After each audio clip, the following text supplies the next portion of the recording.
Atlas Bangladesh লিমিটেডের নিজস্ব brand প্রথমবারের মতো অ্যাটলাস ইভি ইলেকট্রিক মোটরসাইকেল বাজারজাতকরণ কার্যক্রম আজ উদ্বোধন করেছে।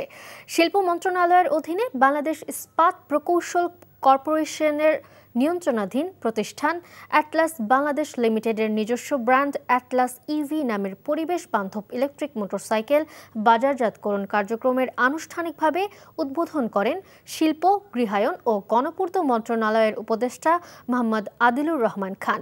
অনুষ্ঠানে শিল্প মন্ত্রণালয়ের সচিব মোহাম্মদ ওবায়দুর রহমান, বাংলাদেশ ইস্পাত ও প্রকৌশল কর্পোরেশনের চেয়ারম্যান মোহাম্মদ আনোয়ারুল আলম, বিএসইসি ও ABL এর কর্মকর্তাবৃন্দ, কারখানা শ্রমিক এবং দেশের স্থান থেকে আগত পরিবেশক ও ডিলারগণ এই অনুষ্ঠানে উপস্থিত ছিলেন।